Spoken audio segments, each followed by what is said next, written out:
must be a family living in harmony. You are listening to the Lance J Radio Show on Advent Sports Network.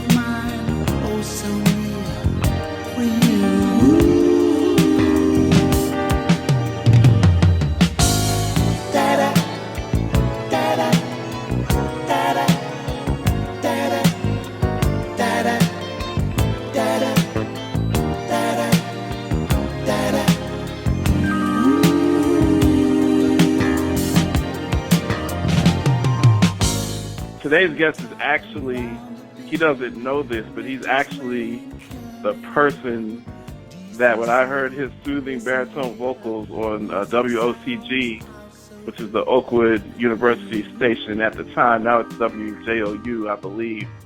Hearing him on the radio was the person that kind of got me the bug to want to be on radio at some point in my life and actually have my own radio show. So he never knew that before now.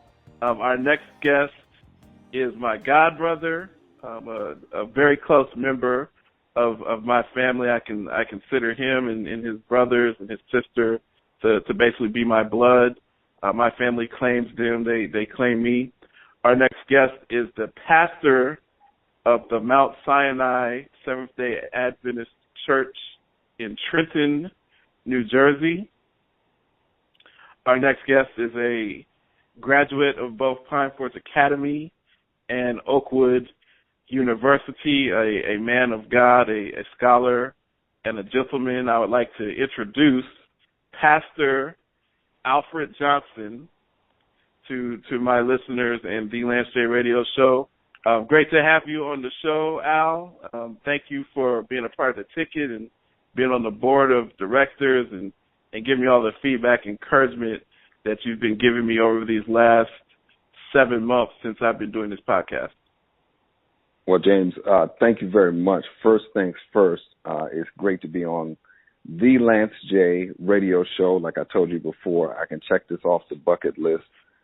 Now, this is complete. Number two, I love the Lance J Radio Show and Advent Sports Network and all that it stands for, and really everything that you're attempting to do. I guess we'll get into that just a little bit later. And number three, I'm glad this is being recorded because I want this played, your introduction played about me everywhere I go from here on out. Well, I've had a lot of practice putting out platitudes and schmoozing people over the years, and I know you probably have a good story of me that you may throw out from back in the days. But I've had some practice. Yes. And we have lots of stories, so I'm sure you'll get one or two in before we close. I wanted to have you on the show to talk about. I know that you're an avid sports fan, especially a football fan, and many pretty much in the days where you were in Delaware was kind of an annual ritual where you and your baby brother would trek to the Redskins training camp. So I wanted to give you a chance to kind of muse about how you felt the NFL season went, and what do you feel about Denver and this matchup between the Denver Broncos and the Carolina Panthers?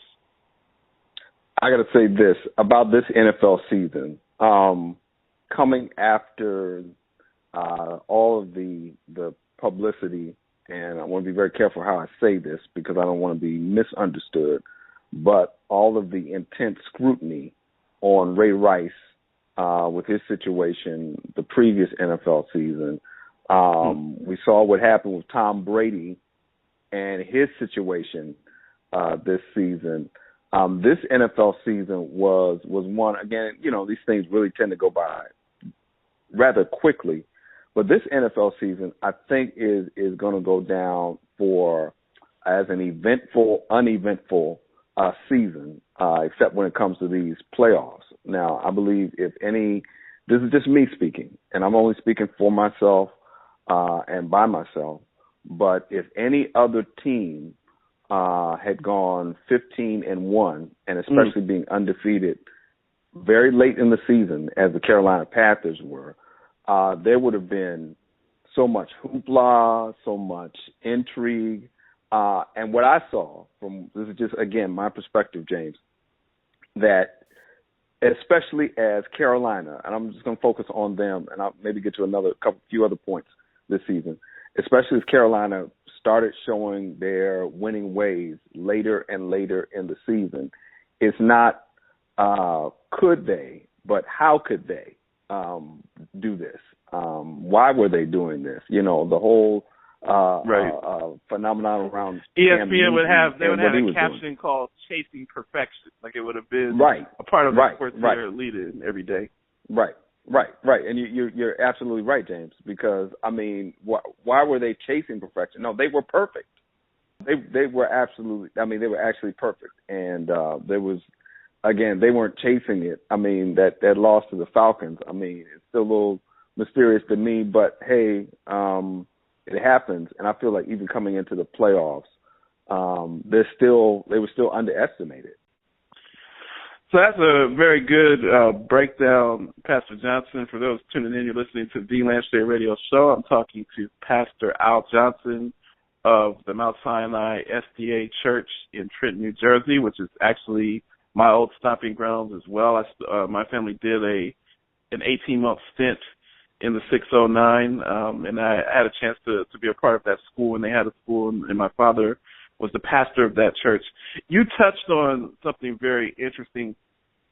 You talked about the emergence of the Carolina Panthers and how their greatness, and they made it to 13-0 before they actually lost the game, how their greatness was not chronicled like many other teams that have had a legitimate run at running the table and going 16-0. You and I have talked offline. I mean, you're a Redskins fan, so there's always been kind of a looming issue with Robert Griffin III and the way that he's been able to fit in and the relation going back for several different coaches, whether it's Shanahan or the current administration. Cam Newton has I don't want to use the word vilified because I don't think that it's that big of a deal, but people seem to have trouble accepting Cam Newton's greatness. And it's not only he's an African American, but he plays quarterback in a different manner. I mean, he's not completely a five-step drop type of guy. I mean, he can run. He kind of has more of a power running game as opposed to Michael Vick, who is a shifty speed runner, but Cam Newton has proven that he can read a defense. He's definitely proven that he's a gamer. I mean, they've won a lot of games in the fourth quarter, late in games where Cam Newton has stepped up and made big plays. But people seem to have a problem with the dab and the celebrations and the Superman. Meanwhile, Tom Brady is notorious for celebrating. Peyton Manning, who, as a Colts fan I've watched, is notorious for running up the score, throwing while up 31-7 to pad his stats. Yes. Aaron Rodgers literally has a series of commercials based on his celebration, but you see Cam Newton out there celebrating, and it really seems to rub people the wrong way.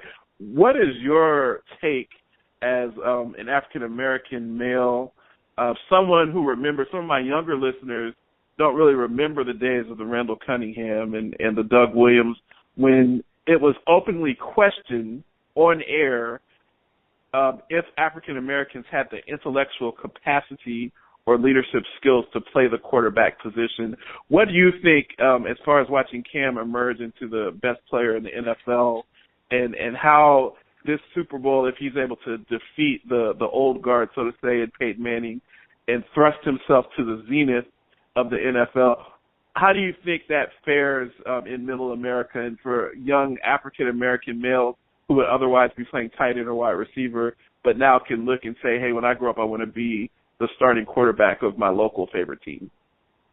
All right, James, thank you for that question. I want to approach that a couple of different ways, and I'm getting to the core of what you're saying, but I want to start with my Washington Redskins, all right? With what I want to go on record for this, and I've said this privately and I've said it to others personally. What took place with Robert Griffin was an absolute tragedy. Hey everybody, this is Coach Eric Cantrell. I am the athletic director and the head coach for boys basketball at Pine Forge Academy, located in Pine Forge, Pennsylvania. And I'm listening to V Lance J Radio Show on Advent Sports Network.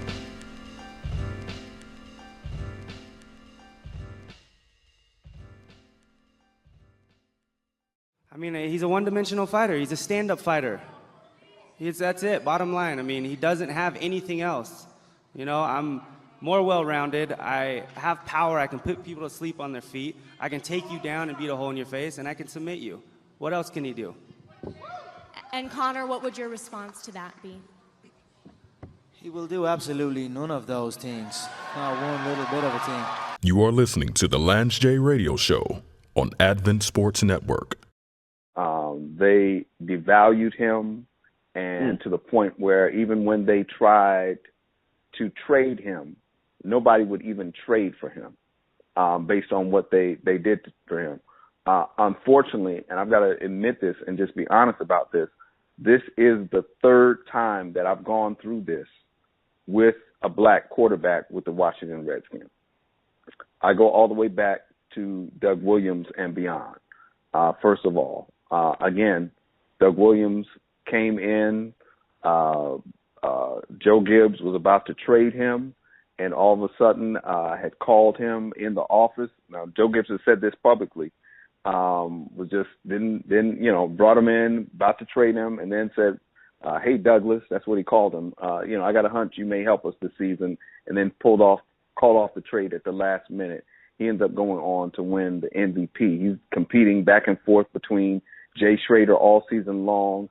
I don't know if you remember this, but YouTube will show you and others this highlight one time of when Jay Schrader had gotten injured and should have come out the game. Doug Williams is marching onto the field, and Jay Schrader waves him off. I mean, just an absolute embarrassment to him, and waves him off and to go back to the bench. That's why in the Super Bowl in 1988, when Doug Williams went down with that twisted knee in the middle of the first quarter, Jay Schrader is coming on the field, and Doug Williams looks over there and he says, "No matter how much pain I'm feeling, I'm not coming out of this game because Jay Schrader is not going to replace me." So then, again, Doug Williams, he's going for his money. They don't want to give it to him. He ends up getting cut. Things end up working back around. He's working for the organization today. Then I went through this again with the Redskins with Jason Campbell. Some of your listeners may be more familiar with him. Jason Campbell, again, another Auburn product. Actually, he's the one who paved the way for Cam Newton at Auburn. We took him number 17, I believe, in the draft. The same year we got Carlos Rogers, if I'm not mistaken. Again, Jason Campbell was doing great, doing phenomenal. He got cut short by not only injury, but by a coaching change where it wasn't seen that he was quote unquote good enough for the new system. That's when Mike Shanahan came on. Then, well, I should even add another time. We went through this with Donovan McNabb. All of a sudden, he can't run a 2-minute drill. Come on, I mean this is ridiculous. And now finally with Robert Griffin III and with the whole Jay Gruden crew. So I'm disappointed. I'm hurt, and I'm angered and upset by what has happened, especially with black quarterbacks with the Washington NFL franchise. Getting to Cam Newton, there's a line of connection all the way from, I'm going to call a name. Some of your listeners may know, others may not. Google, YouTube this guy, Marlon Briscoe, to Cam Newton. Marlon Briscoe was one of the first black quarterbacks to start. He played actually for the Broncos, and this guy was a great player. I mean, again, mobile, had an arm on him, but the only thing that was held against him was that he was black. James, I like to call it Cam Newton situation, the discount double standard. Okay, that's what I call it, man. Straight up, just the discount double standard. I don't know if you saw this thing. It was online somewhere. I saw it where Aaron Rodgers was doing his discount double check move after scoring a touchdown, and somebody said, "Oh, isn't it great how he celebrates?" And then somebody showed Cam Newton doing his celebration and said, we need to get these wild thugs or this wild stuff out of the league. I mean, the double standard is just real. It's still there. It's prominent, and it's still an issue. I mean, no matter how good Cam Newton is. I mean, come on, James, 6'6", what is he, 230, 240? I mean, this guy is he's a built player, but he's, one phenomenal player. And it's proven on the field this season with the team that Ron Rivera and the crew down there in Carolina have been able to put around him, particularly with the defense. But as we saw on Sunday, even the offensive weapons have been playing great.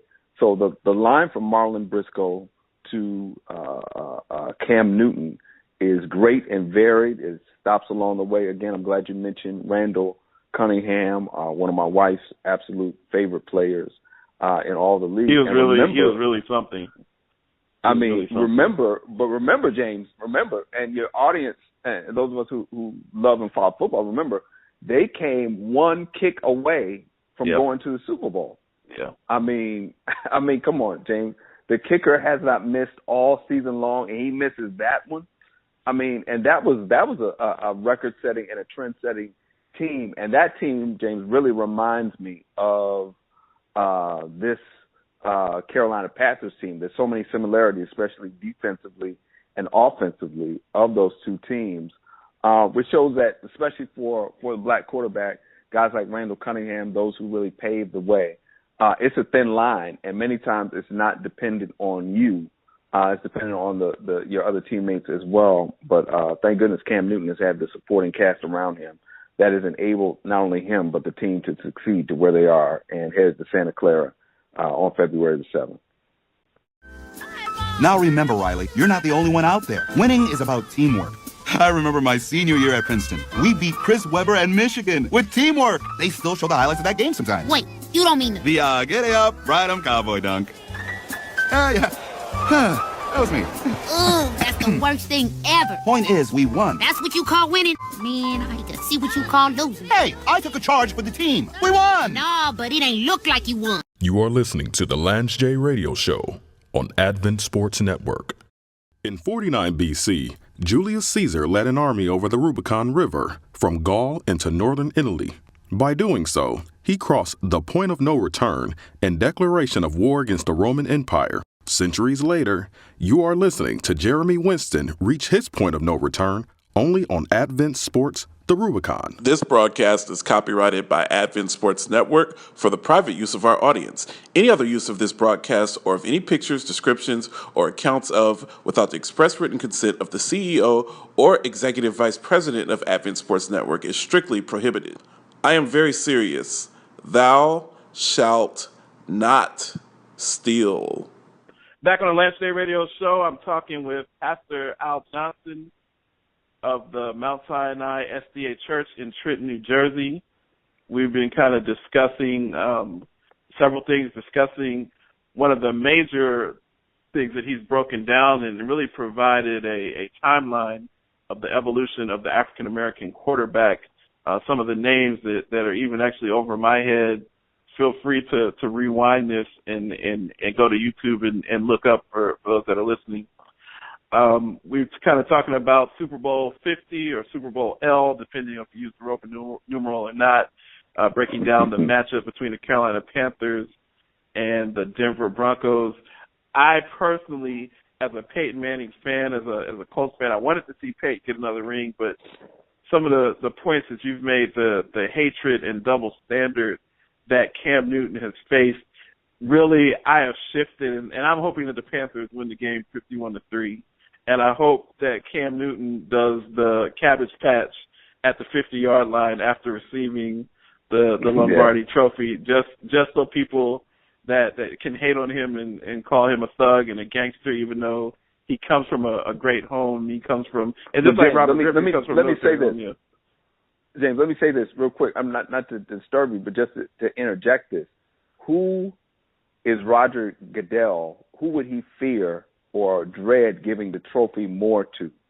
Tom Brady, after all that they went through off season, right? Cheating Tom Brady or a dancing Cam Newton? Come on, right. let's just call it like it is.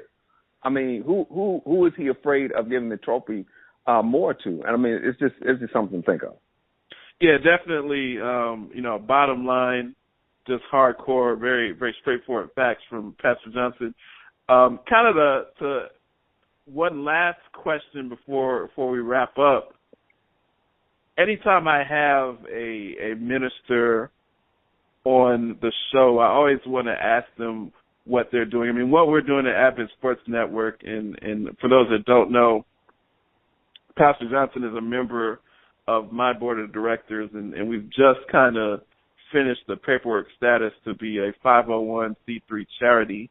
What my objective is to do is more than just doing podcasting, but all of this stuff is actually to draw more attention to youth sports within the SDA Church, and then to move outside of just the SDA Church. But what can we do to youth sports as a conduit to bring young people to Christ? I mean, everything that we do is centered on bringing people to Christ and giving them an opportunity to experience the camaraderie and love and fellowship that you get within the structure of the church. What are some of the things? I lived in Trenton, and I grew up with Kareem Hines, who Kareem listens to the show. Damon Leggett's been on the show. I went to Mount Sinai SDA School, which I know isn't currently open, but I know some of the struggles that people just up the block from Mount Sinai are having. What are you guys doing within your youth programs currently in the Trenton area and just that southeastern Pennsylvania, central New Jersey area as a whole? Thank you, James. One of the things that we have seen as a tremendous and need, but also a tremendous challenge, is reaching the youth and especially our communities exactly right where they are. Thank God, about 2 years ago, I was able to baptize a group of three men. For those of many of your listening audience know that for three men to get baptized, I baptized these three men all on the same day.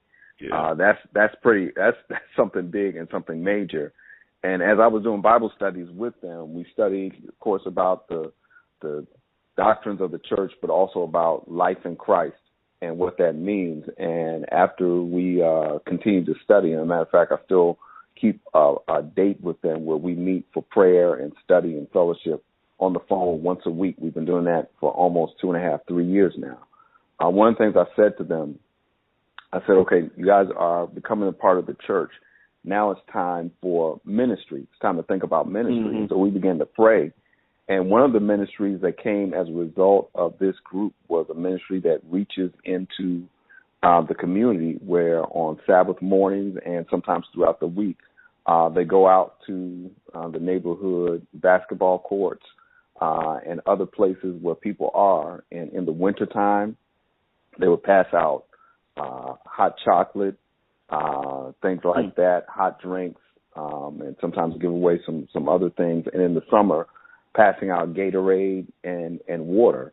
Well, as a result of that, one thing led to the other, and one thing we had at our church was a back-to-school weekend, not just a back-to-school day, where on Saturday, thanks to the generosity of the saints of Mount Sinai and so many others, we were able to give backpacks and school supplies to our children in our neighborhood and also help those in our church. But also we were able to invite them back on Sunday morning, where we had a prayer and praise and pizza is what we call it, and planetarium. So we had prayer over all of our children. We had a pizza party for them. We took them to the planetarium, but also we were able to talk with them about, just making some positive choices in life. And featured on that day was Trey Lowe, member of Mount Sinai, grew up there from the time he was a baby.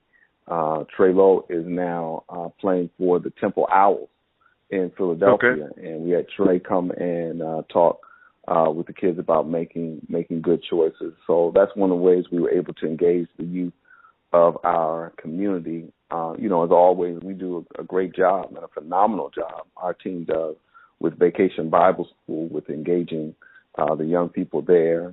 We are in the process of not just rebranding and relaunching, but giving a good full thrust to our Pathfinder and Adventurer programs, which we're intending to reach out to everyone with open arms.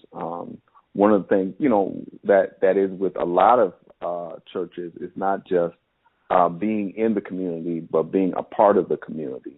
And that's what we're doing. And thank God also for our daycare center, which has been around for 39 years this year, or 40 years actually this year. We just celebrated our 40th anniversary at Arlington Avenue. That's church property you and so many others know.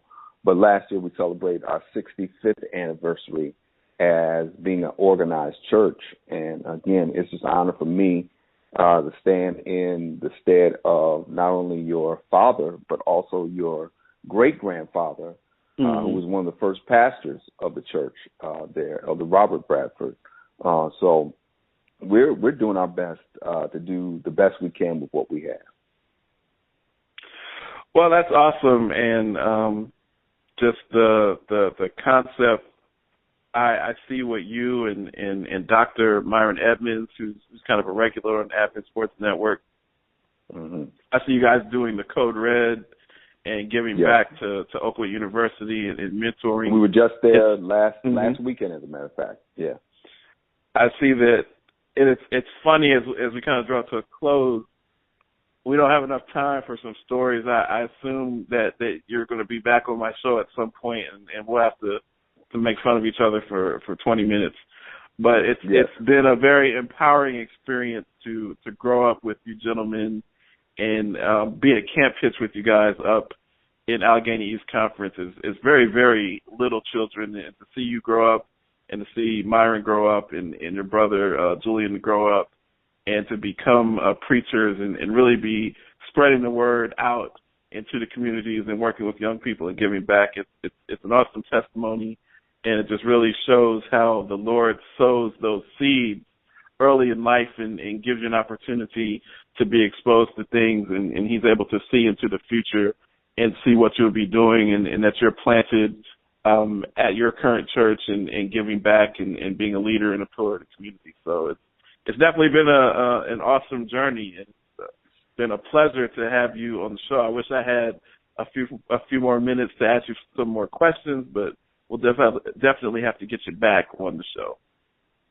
Oh, definitely, James. It's been great to be on. It's always great to talk with you. I'm going to say, man, I'm just so proud of you and you taking this and just growing it, and most of all, your prayers, your faithfulness, and your consistency. And I'm glad to be a part of the Advent Sports Network team and look forward to more times like this where we can not only talk about times past, not only times present, but also some things we all look forward to see going on in the future. And so thanks for having me on. Looking forward to the next time. Advent Sports Network is a 503c charity. All advertising proceeds from the Lance J Radio Show are used to fund nationwide youth sports programs and the Advent Sports Network Mentorship and Development Institute, which provides opportunities for young aspiring Christian journalists to cover athletic events and produce sports-related programming.